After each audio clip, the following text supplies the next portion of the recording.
গরিব মানুষ, এইদিকে চাল ফুটো হয়ে পানি পড়ছে, সে বাড়ি পাচ্ছে না। তোমার দোতলা বাড়ি, তোমার সাথে প্রধান উপপ্রধান তৃণমূলের নেতার সম্পর্ক ছিল, 30,000 দিয়েছে, তোমাকে বাড়ি ঢুকিয়ে দিয়েছে। 30,000 কাকে দিয়েছে দেখার দরকার নেই, 1,20,000 তোমাকে ফেরত দিতে হয় না। বা প্রথম কিস্তি 60,000 ঢুকেছে, 20,000 দিয়েছে, 40,000 তুমি এনজয় করেছো, তোমার কাছ থেকে 7,000 ফেরত পাবো, কথা হবে না। এই বিচার হবে। কারো অসুবিধা আছে? কারো অসুবিধা আছে? আর এই বিচার না করলে আগামী দিনে দুর্নীতি বাড়বে, ছেড়ে কথা বলা হবে না। অন্যায়কে প্রশ্রয় দেবো না, যেমন যারা অন্যায় করেছে অন্যায়টাকে তাদেরকে শুধরে দেবো আমরা। হ্যাঁ, মেরেছে বলে দুধা মারো, ওটা আমি করতে দেবো না ভাই। যদি ওটা আমি করতে দিতাম তখন ভাঙড়ে লাশ প্রচুর পড়ে যেত। ভাঙড়ে আমি করতে দিয়েছি? আপনি খোঁজ নিয়ে দেখবেন আমার পার্টির ছেলেদেরকে এটা বলেছি, কোন জায়গায় যদি হিংসা হয়, ওই বুথে কে হিংসা করলে জানার দরকার নেই, ওই বুথের সভাপতি, সেক্রেটারি, ক্যাশিয়ারকে আমি পার্টি থেকে আগে বরখাস্ত করবো না। ভাইজান আমাদের সেজে করে দিচ্ছে, আমি বলেছিলাম ওদেরকে দেখে, ও আমি শুনতে যাব না, কাজ সেজে করেছে শুনতে যাব না। তুমি ওই বুথের নেতৃত্ব, তোমার বুথে অঘটন ঘটছে, তুমি জানতে পারলে না, তুমি অযোগ্য, তোমাকে এই পদ থেকে নামিয়ে দেবো। দেখুন আজকে ভাঙড়ের শান্তি নয়, ঠিক উল্টোটা ধরুন, ভাঙড়ে আমরা জিতেছি বা ভাঙড়ে আমরা হেরে গেছি, চলুন আমরা হেরে গেছি, কি হতো?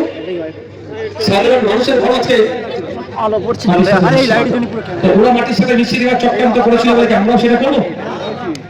ওদের সাথে আমাদের তফাৎ কি? আমরা শান্তি প্রতিষ্ঠিত। আরেকটা কথা, আমার পিঠে কেউ মারলো, আমি তাকে মারলাম, এই যদি চলতেই থাকে, চোখ নিয়েছে বলে আমি চোখ নিলাম, এটা যদি চলতেই থাকে একদিন তো সারা পৃথিবী অন্ধ হয়ে যাবে ভাই। কাউকে আমি কিন্তু স্যাক্রিফাইস করতে হবে।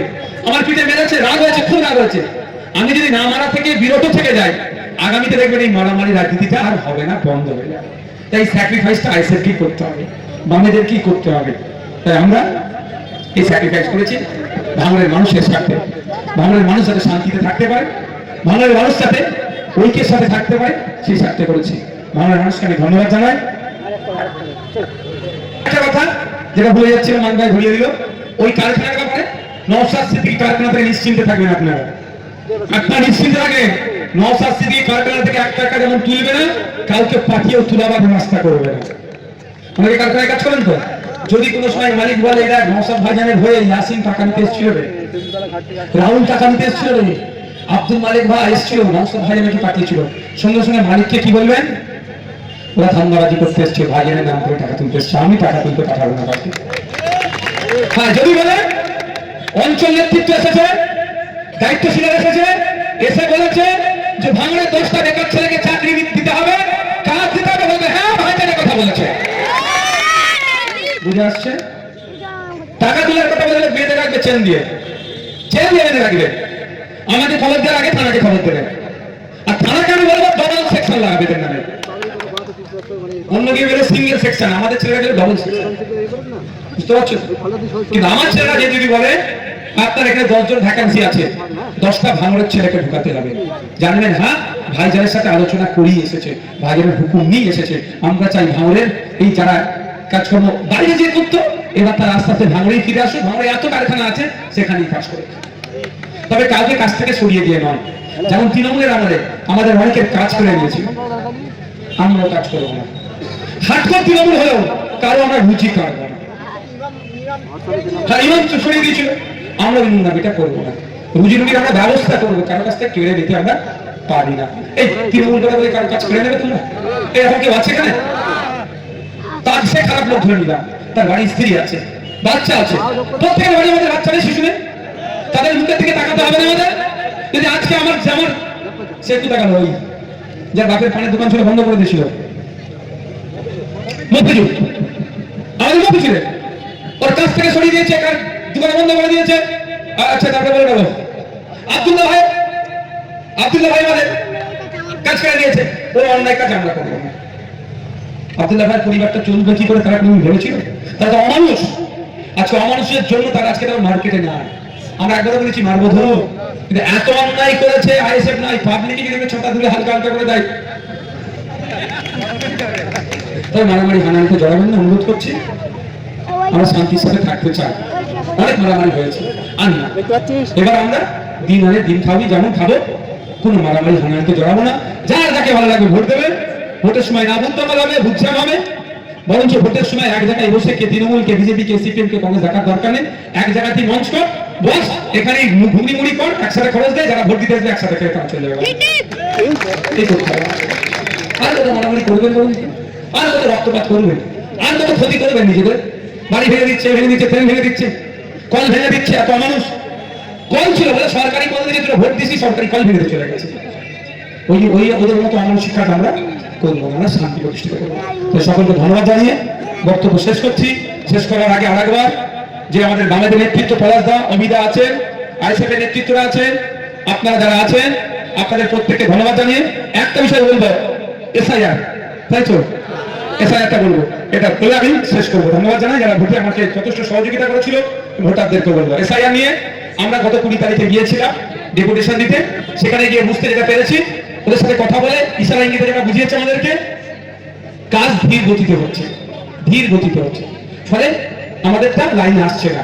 কিন্তু কতদিন অপেক্ষা করবো ভাই? 2 বছর, 4 বছর, 5 বছর, 10 বছর, 12 বছর, একটা তো নির্দিষ্ট টাইম হওয়া দরকার। আমি আপনাদের বলি, এসআইআর এর প্রথম দিনে ছিলাম, আজকেও আছি, যতক্ষণ না পর্যন্ত 27 লক্ষ মানুষের এই নিষ্পত্তি হয়ে ভোটার লিস্টে নাম উঠে নওশাদ সিদ্দিকী আপনাদেরকে ছেড়ে যাবে না। কথা বলছি, বলেছিলাম একজন কেন, যদি 1000 মানুষের জন্য উকিল লাগে আইনি সহায়তা দেবো।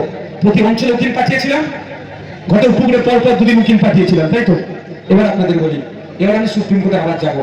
আমি সুপ্রিম কোর্টে জমি যাবো, সুপ্রিম কোর্টে গিয়ে এই ডিমান্ডটা করবো যে একটা টাইম নির্দিষ্ট করে দেওয়া হোক, এই টাইমের মধ্যে এই 17 লক্ষ 27 লক্ষ কেসের নিষ্পত্তি করতে হবে। এখন আজকে যারা আমার সাথে এসে অভিযোগ জানাবেন, এই ভোটের অভিযোগটা জানানোর প্রয়োজন নেই দিদিতে, কারণ কি বললাম, অপেক্ষা করুন। লোকালে যারা আইএসএফ এর নেতৃত্ব আছে ওদের সাথে যোগাযোগ করুন। আমি স্পিড আপ করার জন্য এবং টাইম ফ্রেম করার জন্য আমি সুপ্রিম কোর্টে গিয়ে মামলা করবো। সামার ভ্যাকেশনে চলছে, অ্যাডভোকেট যারা আছেন একটু ব্যস্ততার মধ্যে থাকে, একটু তারাও একটু ফ্রি হতে চায়, বলে গড়ি করবো। কিন্তু আইন বিষয়ে কথা আছে, বলুন কি বলছে, বলছি তো আমি এখান থেকে কলকাতা পর্যন্ত হসপিটালে যে সমস্যাটা আছে, মানে জলপুরি যে হসপিটালটা আছে, এই হসপিটালটা পাশে যে নতুন হসপিটালটা করে রেখেছে, এখানে পরিষেবাটা সেইভাবে নেই। তো আমরা চাই যে দ্রুত এখানে হসপিটালের পরিষেবাটা যেন সুন্দরভাবে মানুষ পায়, কারণ হসপিটালে নলমুড়ি গেলেই রেফার করে ওখানে পাঠিয়ে দিচ্ছে। ওই আমার ভাই একটা প্রস্তাব রেখেছে এখানকার হসপিটাল, আমি জানিয়ে রাখি, আগামীকাল সোমবার ভাঙড় 2 নম্বর ব্লকের ব্লক হসপিটালে আমি পরিদর্শনে যাচ্ছি। বুধবার মঙ্গলবার 1 নম্বর ব্লকের নরমনি হসপিটালে আমি পরিদর্শনে আসছি। তাই নয়, এখানে টেকনো ইন্ডিয়াকে জায়গা দিয়েছিল, জায়গায় যেটা পড়ে আছে তারা ফেল করেছে। এবার এখান থেকে যাতে এখানে পরিষেবা পায় তার জন্য আমি হসপিটালে আসবো, যিনি দায়িত্বশীল আছেন হেলথ অফিসার, তার সাথে বসে কি কি আছে আর কি কি দরকার এটা উন্নততর করার জন্য সমস্ত প্রস্তাব নেব, নিয়ে হেলথ মিনিস্টার, হেলথ ডিপার্টমেন্টে দরবার করব। আমি এটাকে যাতে এখানকার না রেফার করে কলকাতাতে পাঠাতে হয় তার সর্বোচ্চ চেষ্টা করব।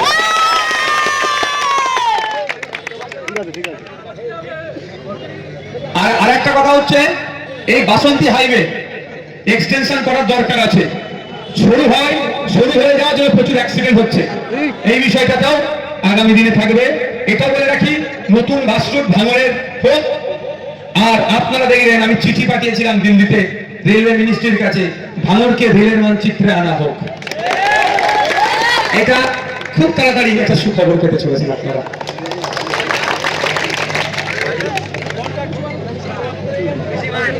কারখানাগুলো আছে 2 বছর কাজ করার পরে বিনা কারণে ঈদের আগে আমাকে বাদ দিয়ে দিয়েছে। মানে আমাদের রোজে কন্ট্রাকচুয়াল আমরা লেবার ছিলাম, কিন্তু 2 বছর কাজ করার পরে আমাদের পারমিট করা উচিত ছিল, কিন্তু কোম্পানি আইএসএফ করার অপরাধে পুরো কারখানা থেকে আমাকে বাতিল করে দিয়েছে। এটা 4 মাস মতো হচ্ছে। আমাদের নেতৃত্বদের বলেছেন না, বললে কি করে জানবো আমরা, বলুন?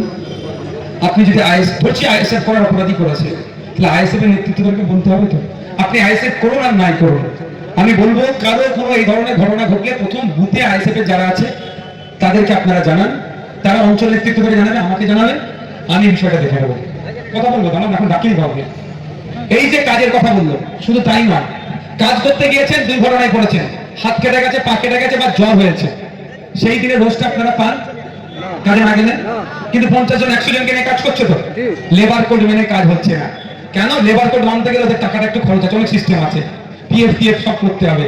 তার পরিবর্তে পিএফ সেটা নেই তো, সেটাই তো বলছি। বিএফএ, ইএসআই, সব ইএসআই কি জানেন, আপনারা অসুস্থ হয়েছেন, কার্ড থাকলে আপনি আপনার পরিবারের বিনামূল্যে চিকিৎসা পাবেন, কিন্তু সেটা করে নিয়ে না, তার বদলে নেতাদেরকে মাল দিয়েছে। আর নওশাদ সিদ্দিকী কি বললাম, আগে ইএসআই করো, পিএফ করো, এতে ফিউচার ঠিক করো, ওটাই আমার টাকা দেওয়া শুরু হয়ে যাবে। কারণ আমি এতটুকু বুঝি, আপনারা দু আশীর্বাদ করলে আমার জন্য যথেষ্ট।